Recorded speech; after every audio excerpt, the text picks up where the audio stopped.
Hello and good afternoon. This is the first of a series of talks that Michelle Catterton and myself are putting together on YouTube to really raise awareness of education in the UK, various hot topics that there are out there at the moment. Michelle should have been with me in the studio today, but she had a pressing engagement, which let's say an inspection one, Michelle. So you can't be with us today, but you're joining live from Moon Hall as well. So today is the first of our presentations, and we are so pleased to have some fantastic speakers with us today.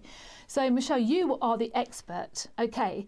Can you tell us a little bit about you as well? Because I read something about you earlier in the week. It's really interesting. So let us know about your Oh, journey and what you've done and where you are now. I'm a little bit worried about what it is that you've read about me.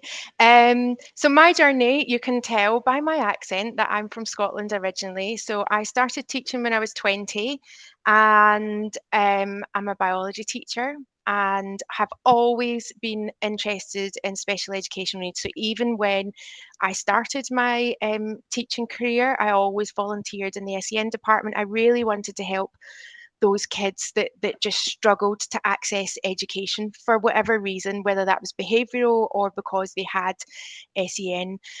And it's just always been part of my teaching career. I then moved down to England and I've taught in state schools down here. It was always state schools up in Scotland, state schools down in England, independent schools down in England. And now I am at Moon Hall School, which is a specialist school for children with a primary need of dyslexia.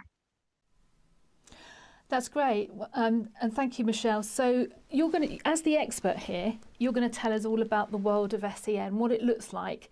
I mean, it's vast, isn't it? So over to you to give an explanation.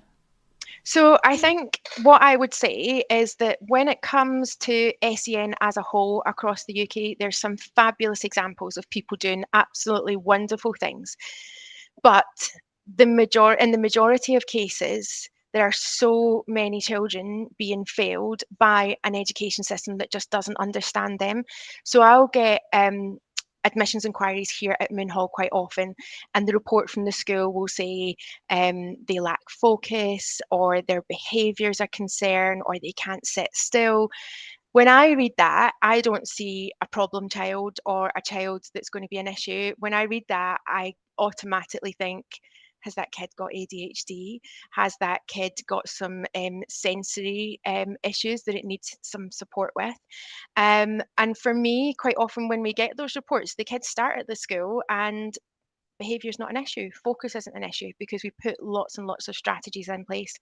I completely accept that budgets are tight, and when you're buying in, whether it's equipment for OT or speech and language, or even training your teachers to have the right qualifications, it is expensive. And I completely agree that for every school, that's not affordable. But the SEN system in the UK is broken. In Surrey, where my school is based, you will wait at least 18 months for an educational psychologist assessment. You need that educational psychologist assessment before you can even start the educational healthcare plan, the EHCP process.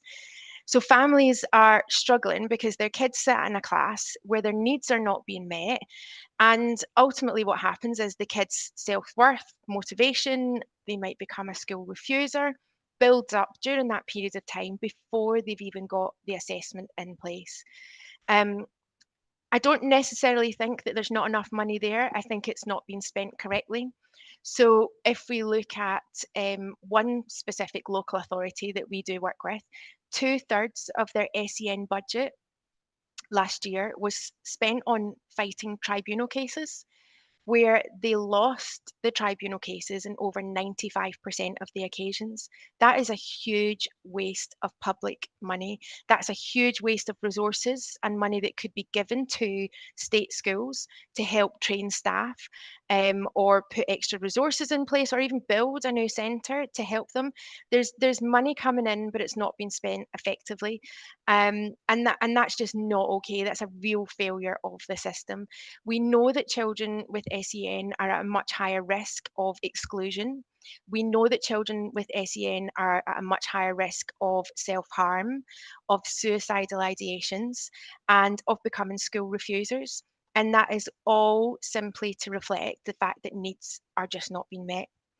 We also know that over 50% of offenders in UK prisons have literacy and numeracy difficulties, and that is quite a shocking statistic, but it's also, to me, not that shocking, because if you take the story of one individual who ends up down the wrong path and offends and is sent to jail, if you go back through their schooling history, and I attend the all-party parliamentary groups for social justice, and I hear this story time and time and time again from parents whose child ends up in detentions, gets excluded, disengaged with education, ends up in a pupil referral unit or on alternative provision, and then makes a mistake. You've got to go back to the child before they even enter what's called the school to prison pipeline, where their SEN needs are being identified early on and the right intervention is put in place. And that is just not happening. Dame Rachel D'Souza released a report. She's the Children's Commissioner for England. She released a report about young offenders institutions and alternative provisions last week. And there was little mention on the support, the SEN support that is there for these children, not just the actual reality of the situation. There's not enough people working in prisons to try and help these people so that when they're rehabilitated, they're going out into the workforce having the right support diagnosis in place. Stepping away from the school to prison pipeline, there's also been a report done by the British government where 80% of children, dyslexic children, leave school not knowing that they're dyslexic. So it's not picked up until they go to university or in the workplace. And those children, 80% of children that are dyslexic don't know they're dyslexic. Think of the mental health impact on that child, not knowing why it is that they don't understand things the same way as their peers, that they maybe need to learn in a different way. That is absolutely soul destroying for those children, not to understand why it is that they think or do differently. So for me, there's a huge amount that needs to be changed. And actually, there's a lot of things that could be changed that are quite easy wins. The Jim Rose report in 2009 stated that there should be a specialist teacher in every school. Has that happened? No. It also stated that there should be a compulsory SEN module as part of teacher training. So all PGCE courses and initial teacher training courses should have SEN training. Has that happened? No. So all of these things, just think of the thousands of teachers that are going out into the workplace every single year, going out into schools. If they had training on how to identify SEN, how to support SEN, what strategies could be put in place and what are the next steps, think of all those children that would impact positively. And it's just never happened. I can't believe I'm still quoting a report from 2009, given that we're in 2024. But these things seem so simple and so easy to implement. Why on earth haven't our governments over the year made strides forward in this area? I don't know. Do you know what? It's such a disappointing part of our education system, and so many children, and I can relate to that, and I'll probably give you a little bit of an insight into my world as well. But I looked at a couple of the stats, Michelle, and it was saying that 30% of parents had to use the legal system to get the right education for their children, and 58% of children with SEND have taken time out of school. 43% of parents that have gone through the legal system spent between £1,000 and £5,000 on the case, and 29% spent between £5 and £50,000. So, I mean, especially, in the world that we're living in at the moment, the political challenges we've got, that's a huge amount of money. I mean, do you see parents having to pay out that kind of money for these challenges? Yeah, unfortunately we do. So at Moonhall, all of our children have registered SEN, all of them have dyslexia, but we also have children with ADHD and that are on the autistic spectrum, speech and language coordination difficulties, and roughly about 70% of our families have an educational healthcare plan.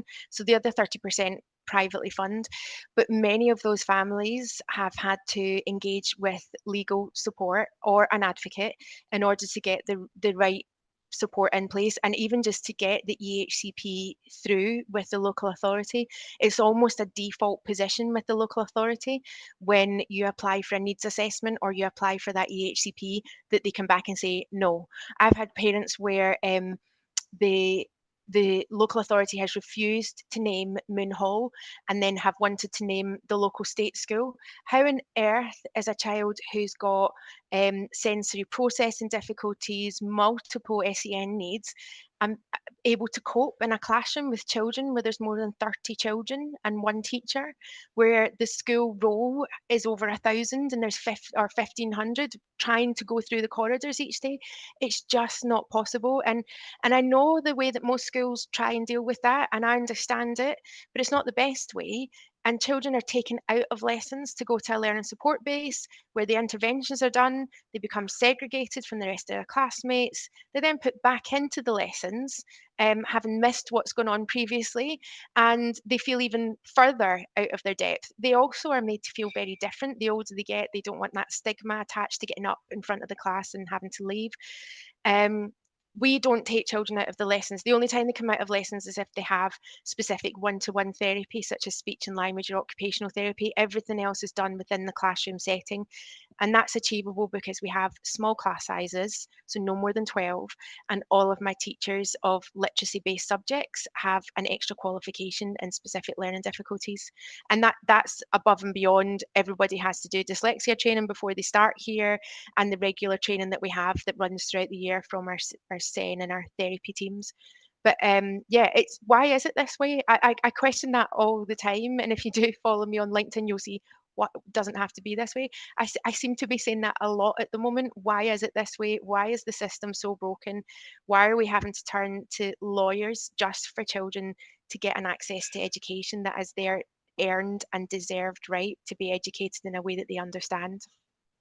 And just picking up on something that you mentioned earlier as well about the waste of public money as well, because I saw another stat that councils spend millions fighting appeals, and they've risen 80% between 2021 and 2023. And I know you touched on that as well. And another stat from May 2024 that 20,834 pupils are awaiting assessments for an EHCP, and over 4,000 of those with an waiting for a school place. I mean, these children, as you say, have a right to education. So it's not good enough. It's not good enough. I was at the Labour Party conference and I was speaking with some MPs, and I think they were referred to actually as the ghost children, which is quite a horrifying image to even sort of have in your mind. But it's these children that are just not accessing education at all because there is no suitable provision for them. So they're at home. The impact on the family unit is really difficult. You have parents that maybe can't work because they've got to stay at home and look after the child. Why is it in this country, when we're so successful in so many areas, that we can't get the simple basics right in educating kids? Why is it that there are all those children not in education or waiting for an assessment? It's just wrong. It's really wrong, and it's something that really upsets me. That I know that the children that come to Moon Hall and that are lucky enough to go to your school as well, Christine, LVS Ascot, where they can get the right support in place. But there are so many children across the country that do not have the right support in place. And who cares about these children? Who actually at the local authority or in government cares about those children that cannot access education? Because that should be the priority for any education secretary. And I think, from a LVS Ascot point of view, mainstream, I'll give you a bit about my background. And I know we haven't really talked about our own backgrounds much, Michelle, but I was, I passed the 12 plus exam a long time ago, basically having been tutored through it ruthlessly. And I went to a top performing grammar school and was expelled within 2 years. I know, I can see your face light up there. Yeah, I'll tell you later. But the main thing is I couldn't cope with the education there, and the feelings that invoked in me. And I remember there were 2 very dark years that I had. Now this was a child that couldn't learn, and yet at the age of 13 and 14, I could understand complex Mozart fingering patterns on the keyboard and also Bach preludes and fugues. I'm not going to say anything more, but it might give you a little bit of an insight into possible learning leads that I had back there, because there was just non-existent diagnosis back then, absolutely 100%. But my saving grace was, because I was that able pianist, I went on to have a professional career.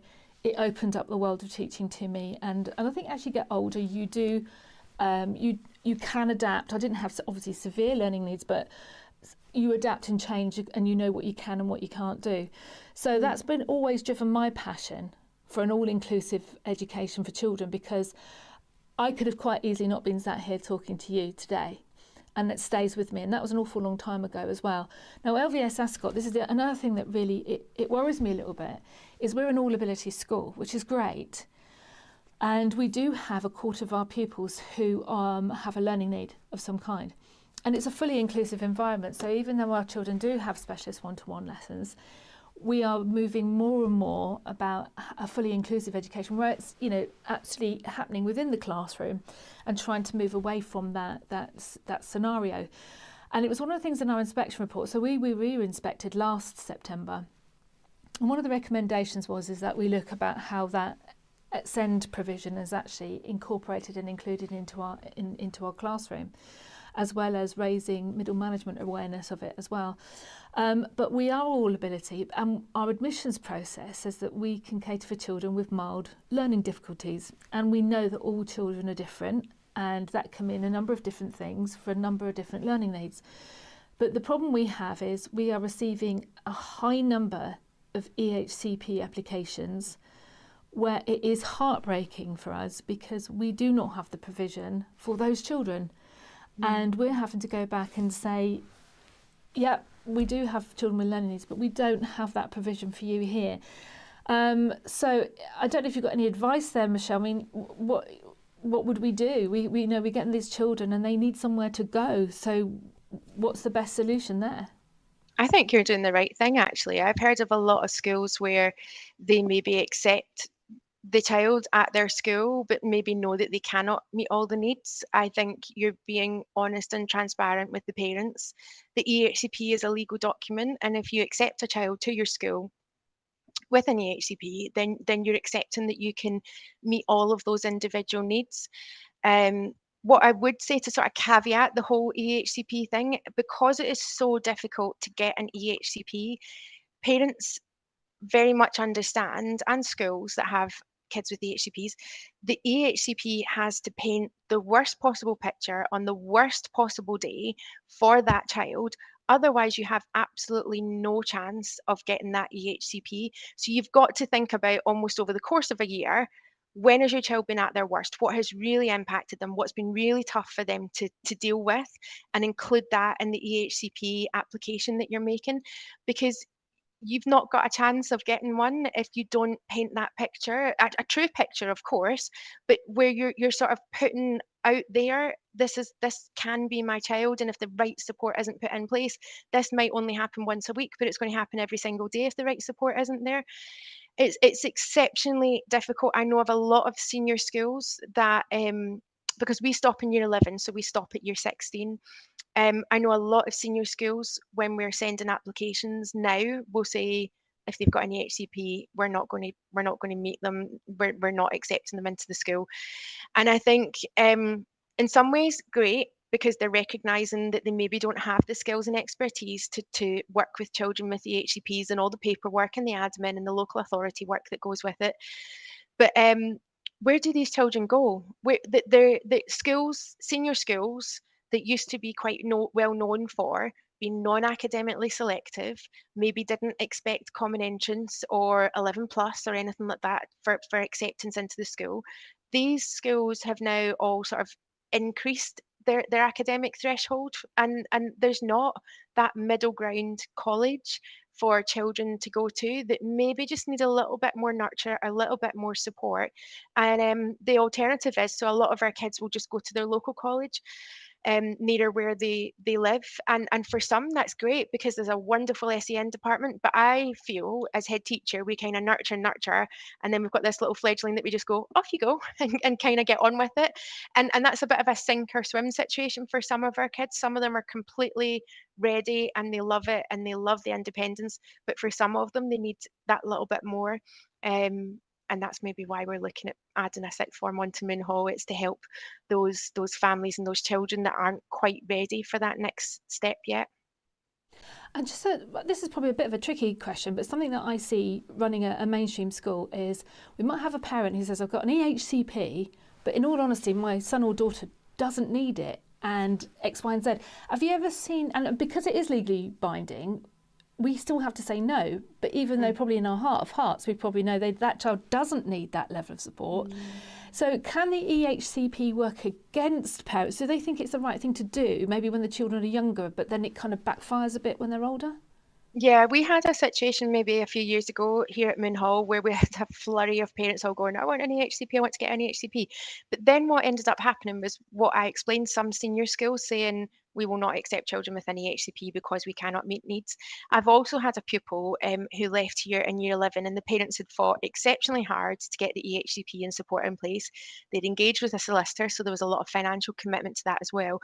And when the EHCP was sent to the senior school, so the kid had already been offered a place based on the interview and teacher feedback and all that kind of stuff.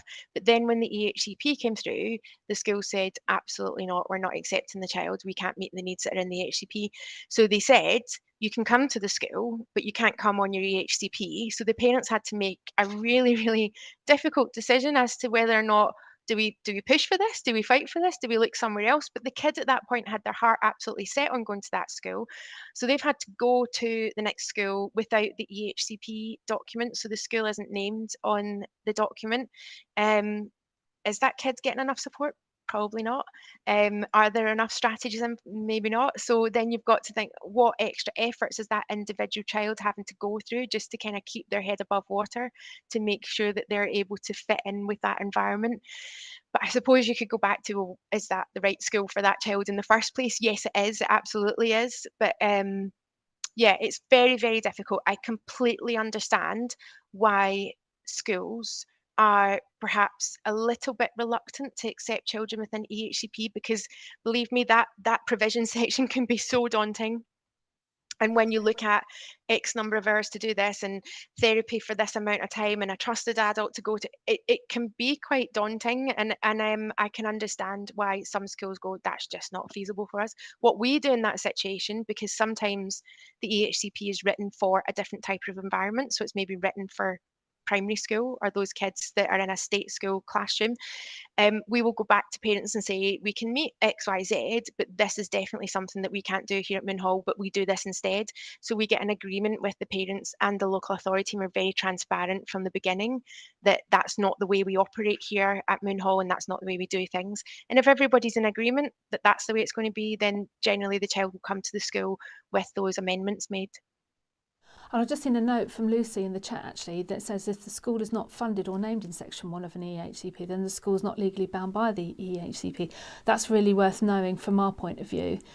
And another question, Michelle, with the VAT situation now, and although we won't know, I saw your eyes light up then, I know we won't know until October the 30th, but it does look like those parents that have an EHCP, that they could be exempt from the VAT. Are we seeing a rush of people now applying for EHCP? Have you heard anything? So my understanding is that those that have an EHCP won't be exempt, but because they'll have the VAT added on. So when we invoice the local authority, we will invoice them plus the VAT, but the local authority can reclaim back the VAT. So in essence, there's no extra charge to the families and there's no extra charge to the local authority. We held a webinar with our families that don't have any EHCP, so it's roughly about 60 families that don't have the EHCP and fund privately here. And we just spoke about the EHCP process, what it involved. We spoke about everything that you're actually asking me about just now. Like, is it a hindrance to have an EHCP in the future? Is it worth doing it if they're in year 10 and they've only got a couple of years left at the school? So we went through all the different scenarios. We have seen an increase in the number of EHCPs consistently over the years. So we've pretty much stayed round about 70% EHCPs, but our numbers have doubled at the school. So when I started with 85 kids, we've now got 200. So there's a big increase in the number of EHCPs, but the percentage is relatively stable. But we are getting a lot of families that are inquiring about EHCPs, or even admissions inquiries for prospective families coming into the school. When we ask them, how are you going to fund the place? Is it private or EHCP? They'll say private at the start, but we're going to apply for an EHCP. So there's definitely an indication that there's going to be an increase in the number of EHCPs over the year. Oh, it'll be interesting to see how that works out as well. Okay, so we've got our first speaker today as well. So Michelle, would you like to introduce Jamie? Because I know obviously you've worked very closely with him. So over to you. Hi, so Jamie is on the call. Jamie is an absolutely wonderful individual, very clever, is also dyslexic himself. But I'm not going to tell you too much about Jamie. I'm going to get Jamie to introduce who he is, what he's all about, and then I'm going to ask you some questions, Jamie. Yeah, absolutely. Yeah. Okay, so I can kick things off. So yes, yeah, I'm Jamie, and I am one of the co-founders and CEO of a company called Talamo. As Michelle mentioned, I'm also dyslexic myself, and really the sort of genesis of the company that we built was sort of born out of my own experience. When I was younger, I used to be bottom sets for everything, sort of until around the age of 15. Used to think I was basically not very intelligent, and it really lowered my self-esteem, and kind of it still has. I still have sort of issues that I've kind of worked through now. But I guess the light bulb moment and the changing point that I had at school was when I got a diagnosis of dyslexia, and that basically gave me the ability to sort of plan my own learning, kind of put in place metacognitive learning strategies, whether it be kind of going through mind maps, whether it be using transcription technology so I didn't have to be, if I'm having a meeting, I can listen along, I can look at the notes afterwards. And whether or not it's a retrospective emotion or not, the dyslexia diagnosis changed my life, and I never had a problem with my academia after that. I got a couple of degrees and then kind of had a consultancy career before setting up Talamo. The real kind of idea behind Talamo is that 80% of dyslexic school children can potentially leave school without a diagnosis. That's largely because they weren't as lucky as I was, because the diagnosis can be very expensive. It can be £500-600 in some cases. And so what we've done is created an automated dyslexia screening test, which is designed to be as accurate as possible. And it's supposed to basically universally screen a particular year group. So you can spot a child if they are potentially falling through the cracks.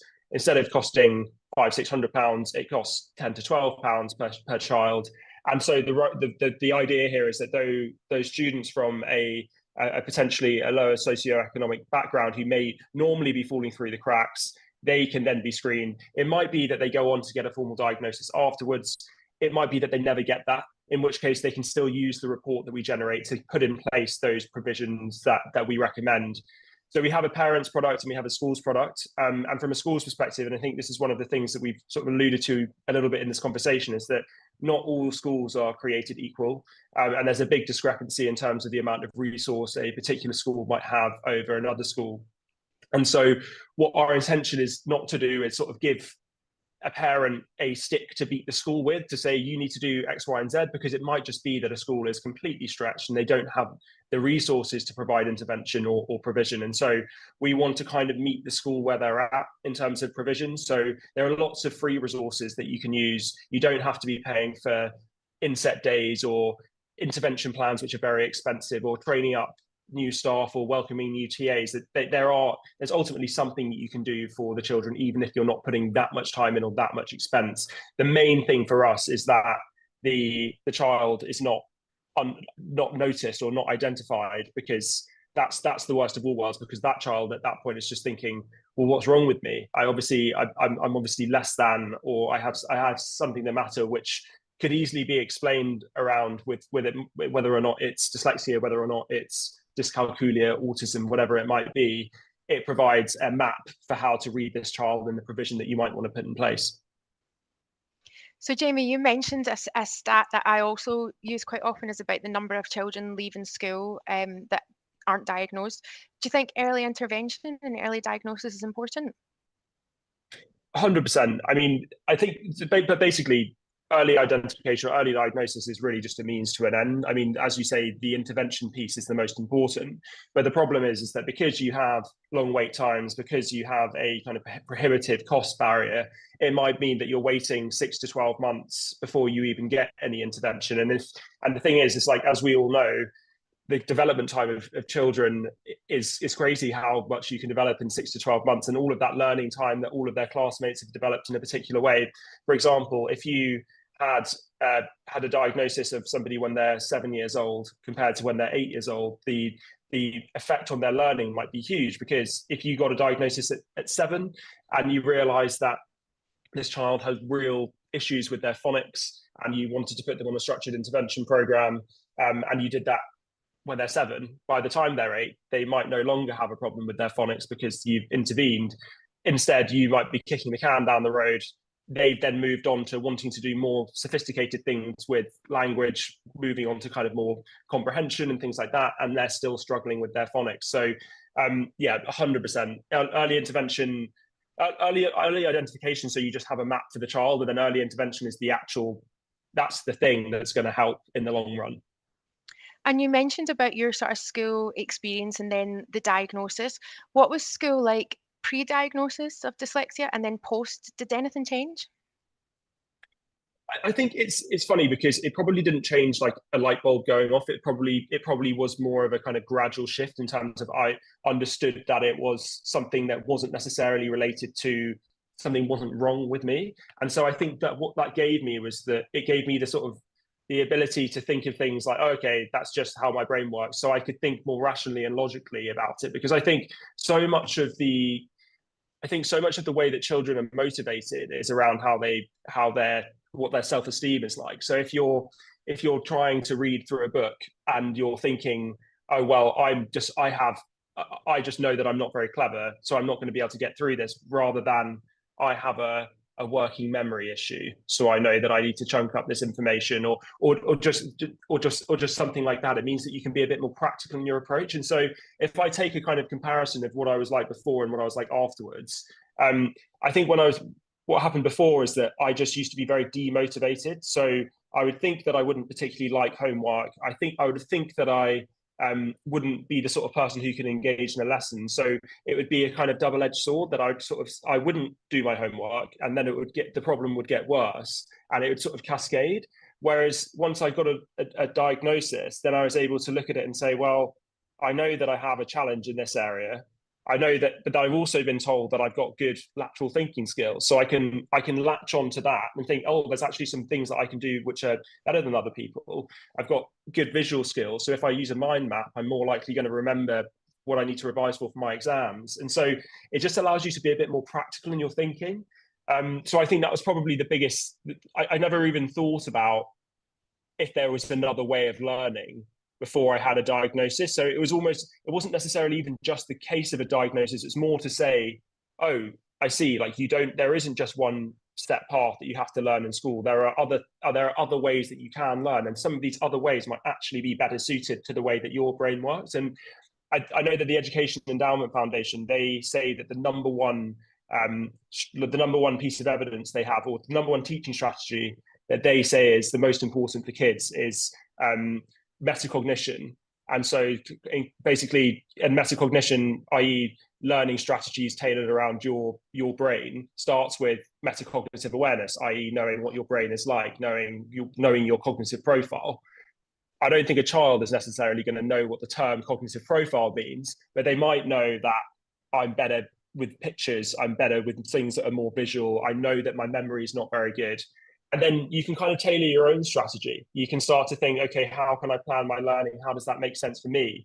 And the best thing about that is that these skills then translate so well into the working world, because you've already had to adapt to yourself, and you can then just do that for life. So that's why I think that the tools that you learn through going through the diagnostic experience, I think is really valuable beyond just school as well. So, okay, thinking back to little Jamie in the classroom, what is the best thing that a teacher did for you to help you, or should have done if they didn't? It's a good question. I'll start with the negative, which is that I used to have, when I was doing my chemistry lessons, there was a teacher who always just basically what he would do at the beginning of the lesson he would get one of those projectors where you put a sheet down on the projector, and we would just go line by line by line by line and just write down everything that was on the board. And then at the end of the class, we would then just have a test, which was basically what we just written down on the board. Whereas for me, because my issue was with working memory, That's primarily how my dyslexia sort of presents, or at least like the way that the big negative sense that I can perceive. I was able to write down the stuff that was on the board, but I just wasn't paying attention to any of it. Like none of it was going in. Like my hand was moving, but so by the time I got to the end of the lesson, I was like, well, I've been writing this stuff. It's on my paper, but haven't been engaging with the content at all. Whereas I think the other side of it, if I think back to school, I mean, one of it starts obviously. I think it's kind of obvious that it starts with the subjects that you're already interested in. So it's way easier to engage in subjects you're already interested in. But there is I think I had a classic lesson where we basically wrote out these kind of flow charts, which I just really liked because it basically meant that every time I thought back to my revision notes, I would just think of the flow chart, and it just makes sense because I was more of a visual learner. So if something was written down, I wouldn't remember it. If something was visual, I would. So I think and then even at that age when I wasn't doing so well, I did much better in that classic lesson than I did in the chemistry lesson. All right, almost finished, Jamie. I'm just going to ask you about something that I think we've probably discussed on previous podcasts before. And probably my opinion on this, and it's quite a divisive one, but do you see your dyslexia as a superpower? Yeah, it's interesting. Yeah, we've definitely spoken about this before.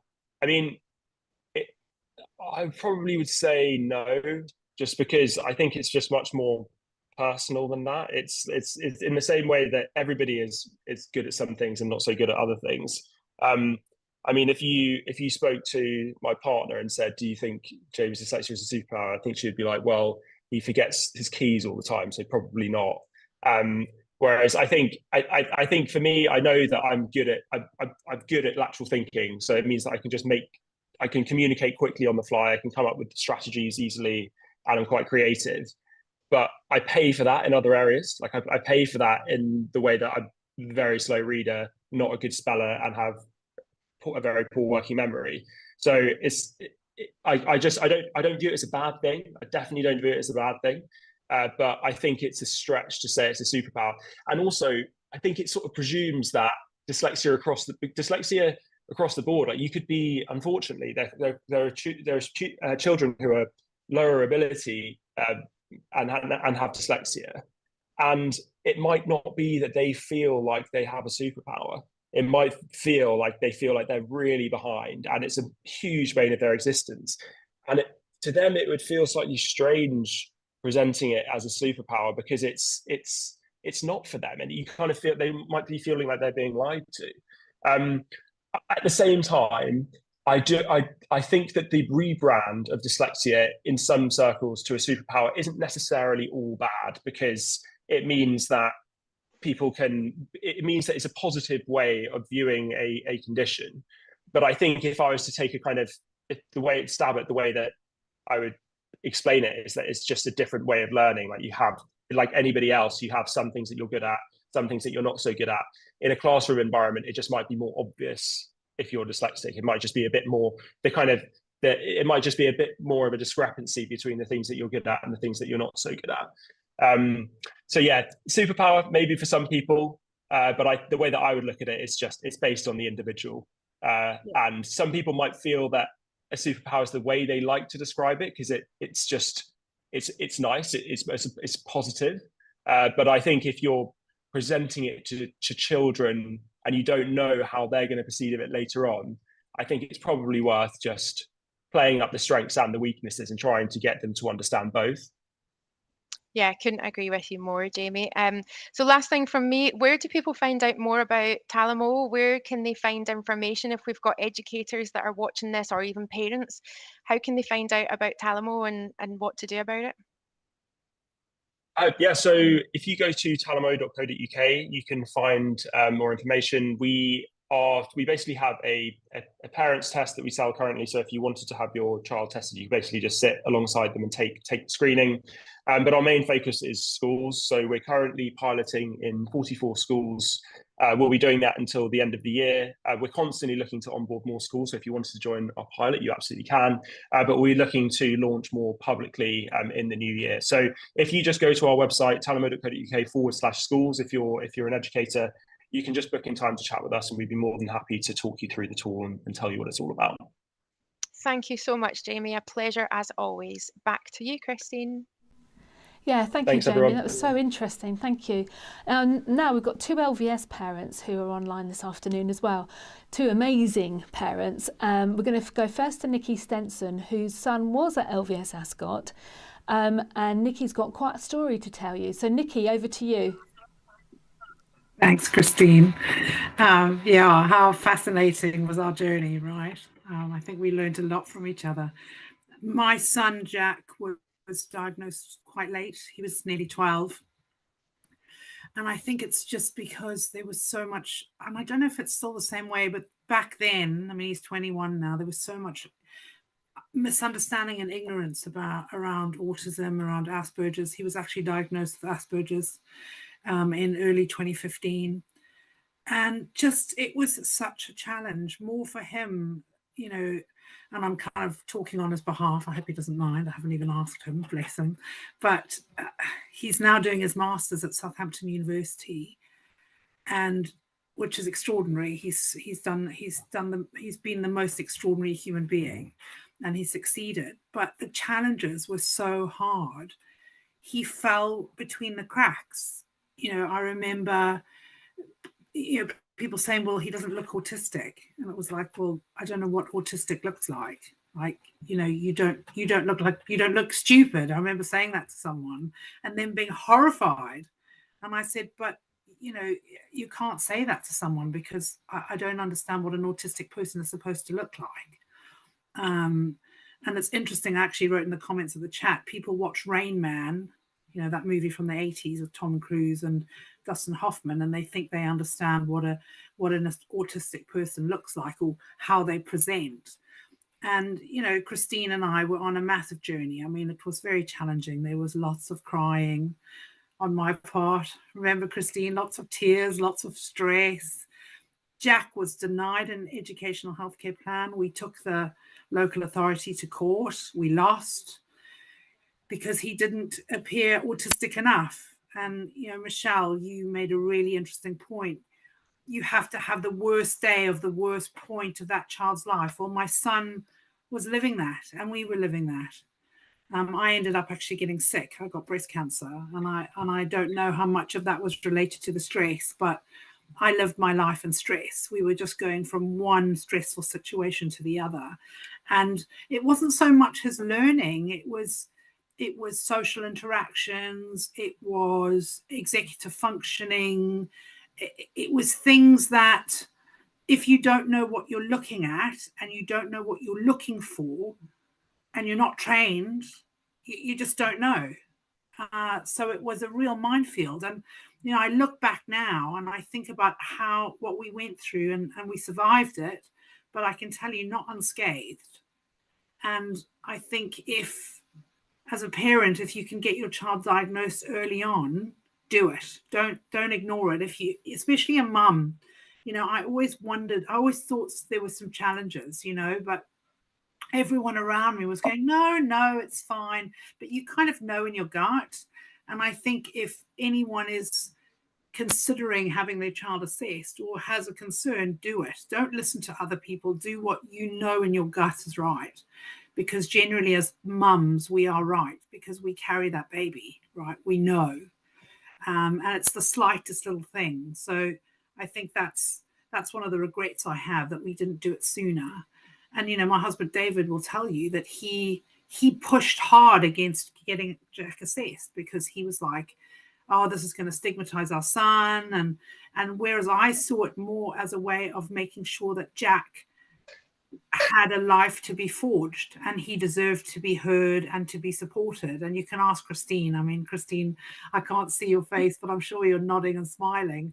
There were times when we sat in meetings and I literally went over my dead body. Is this happening with my child? I will fight tooth and nail for my son to succeed. And he did. But I can tell you the scars are real and it impacts everybody. And you have to be you have to be so mentally strong. And people just aren't prepared for that fight. It destroys people. I can understand why people stop. And I think that's why kids end up with so many problems, because they just they're just the ghost children. I mean, actually, Michelle, some of the things you were saying, I wanted to cry, because these children are literally falling through the cracks, and they're naughty, or they're a naughty child, they're this, they're that. It's so funny. I look at children now, you know, my children are grown up. I look at children now and I can see this is not a naughty child. This is a child whose needs are not being met. And what happens is the frustration comes out in anger or shutting down, and it's, to me, it's like this is someone crying out for help. You know, so I'm a huge advocate of anyone who's going through this. I've always said, if anyone wants to talk to me as a mom who's gone through this, what I've gone through with the local authority, I mean, that was eye-opening. I mean, they did not care about my son. They only cared about winning. And I think the problem is they looked at us as parents who had our son in private school, that obviously we were financially, you know, we financially had the means, so our son didn't deserve to be given an educational healthcare plan. That's how it actually felt in the end. Now, that's my opinion. I might be wrong, but that's what I felt. And I felt like my son actually had to be on his knees, failing for anyone to pay any attention from the local authority. They were not interested. It was shocking to see. And I said to my husband, David, I said, you know, you have to be made of some serious, strong stuff to get through this, you know, and I'm a strong person, and it battered me. So, you know, to learn that there's so many kids out there, and I'm just watching it get worse, you know. Jamie, what was his comment? He talked about metacognitive and the metacognitive approach. We don't live in an education system that is catered for that. It's just cookie cutter. One. But our children aren't numbers. They're human beings. They're people, right? They're people that are going to grow up to be adults who are going to pay tax, etc., etc. Surely we owe it to them, and our government that we vote for owes it to us and our children to support them effectively. And I think, Michelle, Christine, what you guys are doing, what you ladies are doing is extraordinary, because we have to fight for our kids. Like, this is about their mental health. And you look at the mental health issues that we're having today, and it's all linked, in my opinion. Again, I'm not a specialist, but I'm a mum who's watched this stuff happen. And it's tough if you're not in the right place and have the right support. You know, Christine always supported our family. And there were times when it got hairy for us, you know, and Christine and I stuck together, you know, and we could probably write a book on it, Christine, right? Surviving the school life with this, you know, with Sen, because it's hard. And you know, whilst the teachers in LVS, you know, they wanted to support, they didn't always get it right. We didn't always get it right, but it's about finding that happy medium. And I think something has to change from the top down. You know, like you're saying, Michelle, the training piece, like it's got to be inherent in it, like safeguarding is, right? So I don't know if my story is helpful, but yeah, I mean, I could talk about it for hours, because it just, you know, we lived it for years, and it's tough. Oh, Nikki, look, thank you for coming on, because I know that's really tricky for you as well. And I think from my point of view, you know, it was really hairy, wasn't it? I can always remember around the stage of like year 8, year 9, when we didn't know whether it's going to work or not. But what made it work, and hands up, it wasn't me, Nikki. I know you said we worked together. If it hadn't been for your determination and you stuck fast with it, right, it might not have been the same outcome. So it's down to you and David for what you did. And when you went to, you know, you tried your hardest with the EHCP. And I mean, the great thing about it is that as Jack got older and everything else, things worked out. And he is where he is now. But that came down to what the two of you did. But what I worry about is children that, one, their parents don't recognise it, or the schools don't recognise it, and two, the parents don't fight for their kids. And then I think, as parents, I would say to you, you fight, 100%. Yeah. And you know what? I don't think parents know what their rights are either when it comes to a child with a disability, because that's what it's deemed, right? A disability.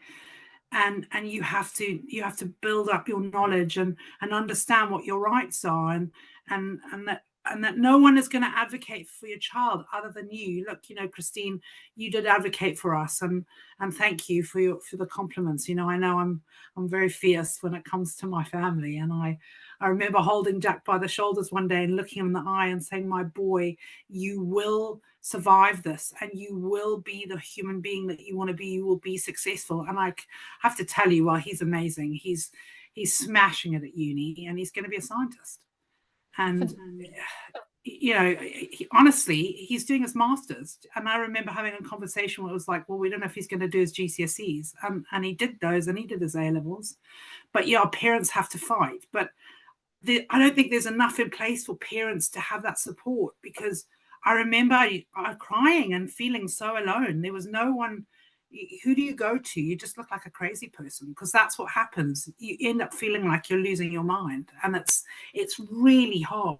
So I don't know if this is helpful or not, but if anyone ever wants to talk to me, my door is always open. 100%, Nikki. Thank you so much. And we got Zoe, who is a current parent, and Zoe, you got a different story, and you have the EHCP. So Zoe, tell us your story.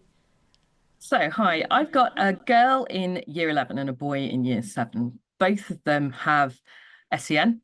My daughter has a veritable alphabet of SEN with autism and ADHD and dyslexia. She has hypermobility and all the rest of it. However, her needs can be met in the classroom. We don't need an EHCP for her. She's worked very, very hard over the years to conquer her dyslexia, which was her biggest issue for a longest of times. So her brother is 4 years younger and has what I would call severely profound dyslexia. We always assumed that he would follow in Pippa's footsteps, and it would just, he's a boy, it takes him a little bit longer, they'll get there. He never got there. Even in year 7, we're still struggling with the alphabet.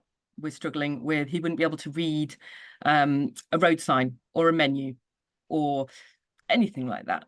But he's very bright, as many dyslexic kids are, and he hides it very well. To talk to him, you would never know, because his verbal agility is phenomenal. He can hold a conversation on anything, any topic you choose to. He can take his sister on her GCSE topics around the dinner table. He is really good at general knowledge and at chatting. He has what we call the charm gene. He can charm his way into trouble and charm his way out again. But from a support perspective, he has a one-to-one in all lessons, all literacy heavy lessons. He has 1 to 2 in non-literacy heavy lessons, everything except PE, although even there they were writing last week. He struggles with writing, he struggles with reading, he struggles with memory. So if you were to give him cat, he would read the C and the A, and then when you got to the T, he'd forget the C. But he can handle his lessons. What he can't do is access the written word. And the school have been phenomenal. LVS have just been so great at supporting him all the way through. I mean, we joined in year 1. It was clear we were going to have trouble with the English and the phonics. And the support he's had all the way through, even through the juniors, has been amazing. So we got to year 6. We've always paid privately for it. We've never asked for any HCP. We've never looked for one, because we just didn't want the fight. This time last year, we were told how much it was going to cost to support the one-to-one through senior school. And we went, maybe now is the time to apply for an EHCP. So we kicked off the process in November. We put in all the documentation that we had. They reviewed it. They came back in January of this year and said, no, the educational psychology report did not state needs an EHCP. So therefore, you can't have it. We're not even going to assess him.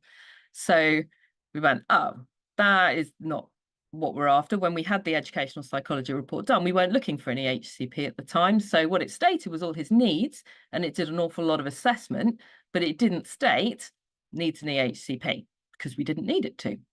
So we then looked around at all. They said, well, we had, I think it was 2 months. We had to go through mediation, and in that time, we were allowed to find new reports to get him reassessed. So, of course, educational psychologists have year-long, 18-month waiting lists. So once more, LVS came to our rescue, pulled a rabbit out of a hat and found us an educational psychologist. She was coming in to assess another child anyway. And they asked if she could do one for Drew, which she did. And when we spoke to her, what we said was, this is what we need it to say, but only if you feel it is necessary. Please don't think that we're asking you to say this if it's not true.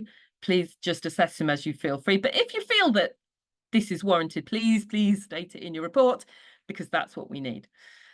It turned out that he'd actually regressed from where he was when he had his last assessment done.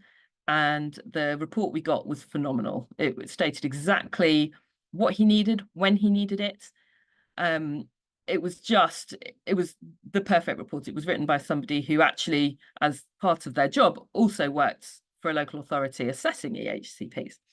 So that was fab. We went to mediation and was accepted. We were in there for about an hour. The school came and supported us, which was great.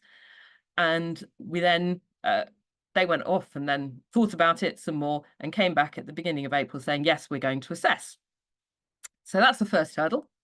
Second hurdle was then the summer term of year 6. He then went through a whole load more assessments where the local authority did their assessments. We had paediatrician assessment. They sent their educational psychologist in to review him. And we were then due to get a response by the 4th of July, end of term, as it turned out. We didn't get a response. We waited for some time, quite some time. And eventually we heard back in September that he was going to be granted an EHCP, which was fantastic because I was fully expecting a fight.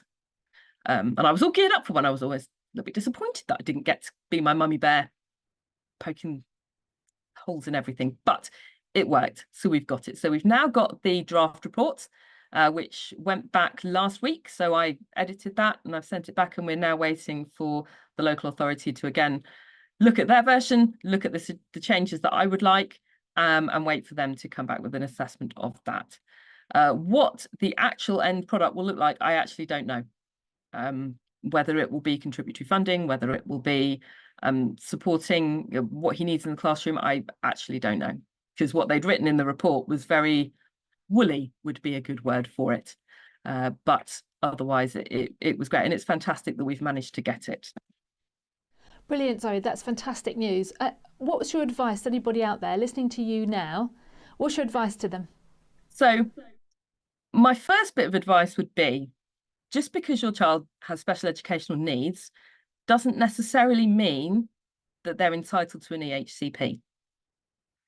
I think a lot of parents go, ooh, dyslexia, ooh, autism, and think that that automatically entitles them to it. It's a lot of money and a lot of effort and a lot of fight if actually, when you look at the legislation about who should get an EHCP, that they wouldn't be entitled to it anyway. So it's worth doing your research first before you embark on the process.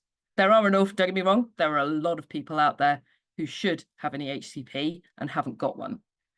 But equally, there are a lot of people that would like to have one but wouldn't be entitled to one. So make sure you know that you should be entitled to one before you start a very expensive process. Secondly, when you are applying for an assessment, get all your reports in a line. Make sure they are up to date as possible, and that they state exactly what your child will need, and it states that the educational psychologist recommends an EHCP to support him in a classroom. And thirdly, start saving. It costs a lot of money. Thanks, Zoe. I mean, Michelle, what really worries me is, and we're both private schools as well, is when we keep coming back to this thing about money is, what about where there is no money? What is the process, Michelle? What do people have to go through to be able to get the right support for their children? But I think it's always the same story. It's those most vulnerable in society that are impacted the most, whether that's someone who has special educational needs or whether it's someone who comes from a low-income household. I think we've also got to think of the hereditary link with a lot of SEN as well. So a lot of my parents are also dyslexic, as well as their child being dyslexic. And then when they're sort of confronted with pages and pages of documentation or emails flying in that they've got to answer, that can cause a lot of stress for an individual. So for parents, I think what both Nikki and Zoe have said is completely right. Think carefully if you do want to go down this EHCP route. If you feel it's absolutely what is needed in order to help your child, then go for it. But where can we go for support? And I think when we speak to Lucy, that's my first question actually for Lucy is, where do we go for, where do parents go? Where can they find information and not just be fobbed off by the local authority or by a caseworker or somebody that just adopts the whole computer says no thing? Like, what can parents do to get the right information, not misinformation, and the right support that's available? Hi, yes. There's always really good local groups. So Sendias is always a really good charity that will support parents. And there's also SOS SEN, so SOSEN. They're very good to just help people and put them in the right direction. Obviously, I run the assessment centre at Moon Hall, and luckily I've got a Senko background. So I get lots of parents inquiring and asking, you know, what do I do? And, you know, Zoe, you're completely right. An up-to-date EP report, which recommends an EHCP, and the provision that you can't get out of in Section F of the EHCP is exactly the right thing. So that is the key to everything with an EHCP. I couldn't have said it better myself.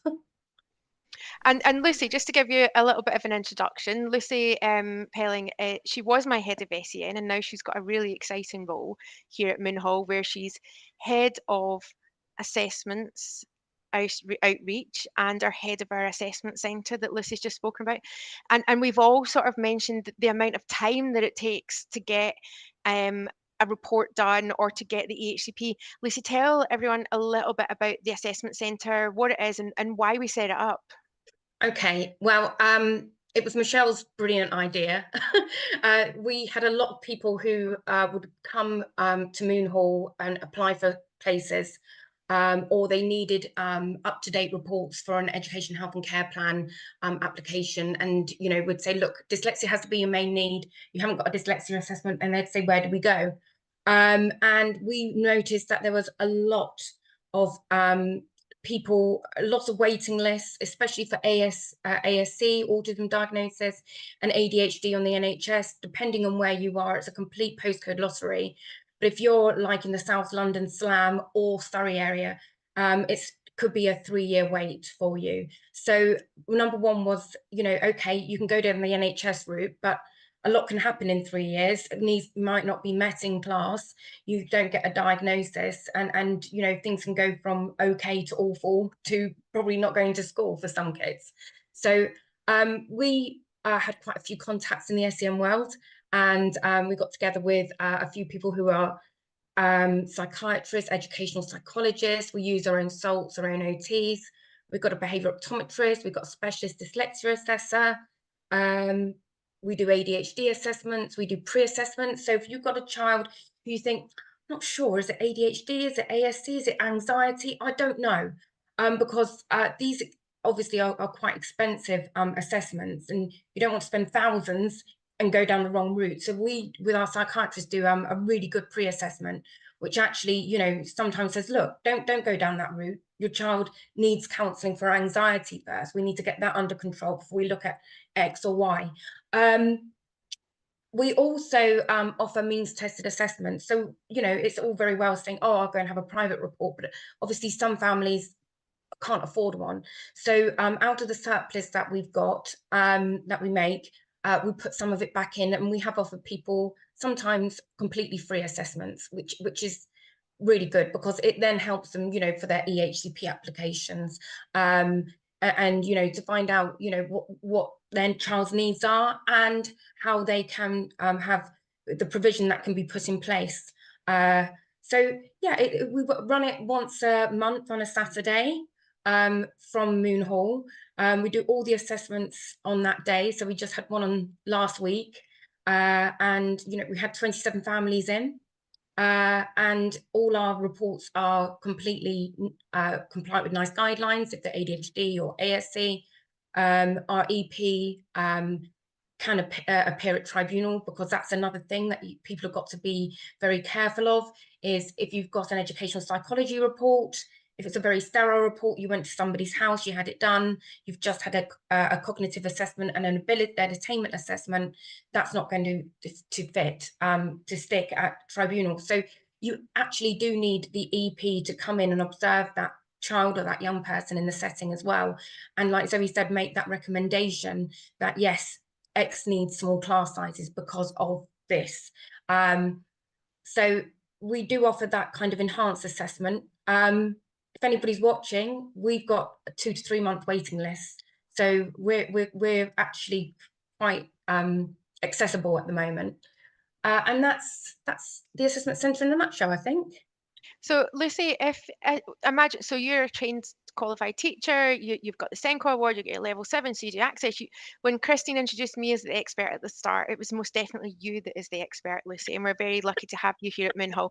But if you go back to your teaching days, so when you're in a classroom, what should a teacher do if they suspect that there's a child in their class that has SEN? What conversations should they be having with parents or professionals, or what should they do to help that child and the family? As a teacher, I think it's always best to have an open conversation with parents. It's really, I would always be amazed that a child would get to somewhere like year 3, and then all of a sudden a parent would say, "You never told me there was any problems before now." I think it's always important to have a really clear conversation to raise any concerns. A lot of teachers hate baseline data and tracking. Actually, I think it's really important. How can you track a child's progress and how they're achieving and how they're attaining? And obviously progress is not always linear. You know, sometimes, you know, we dip and sometimes we go across. But I think it's always important to have that open conversation with parents.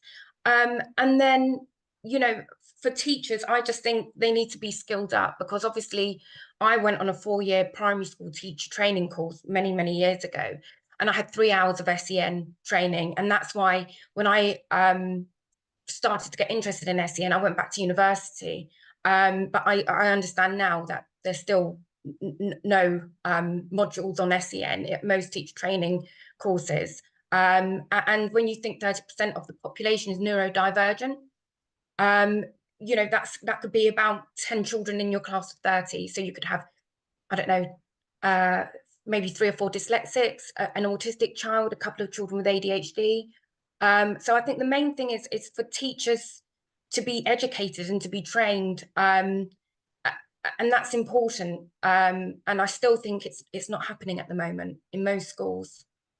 And Lucy, we're quite different at Moonhall because of the needs of our children. We have more Senkos than you would expect, and we've got the therapy team here.